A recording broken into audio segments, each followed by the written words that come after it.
I landed in Newcastle and linked up with my mother, but unfortunately, because she was working as a domestic, she couldn't have me with her because the people that she was working for didn't want a young child running around.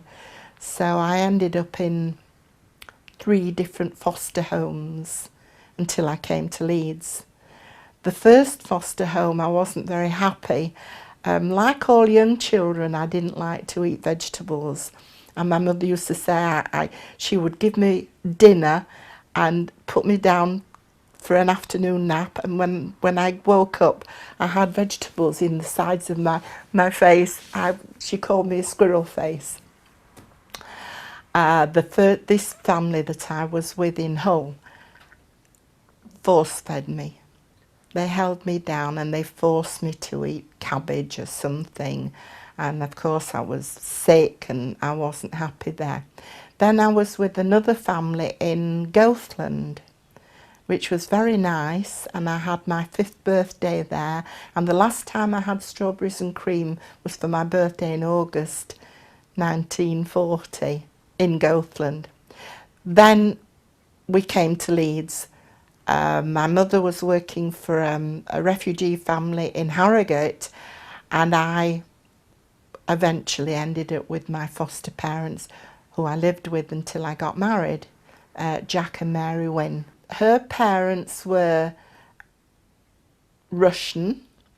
They'd come to Leeds at the turn of the century, and they had a shop that sold china up in what was then classed the Leylands in Leeds. Mary was one of 13 children, and it was a very big family, lots of quote-unquote cousins and aunts and uncles, so that was good, yes. They did want to adopt me, but my mother said no, and I just stayed with them until I got married. I was very close to Uncle Jack. He spoilt me rotten, more so than Auntie Mary, but they were good to me. They gave me a home.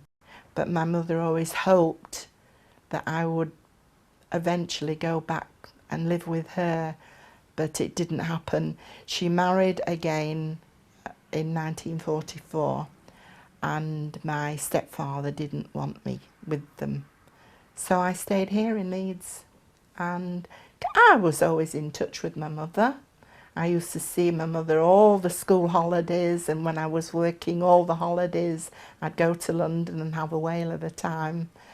But unfortunately, I lost my mother when I was 27, 1963.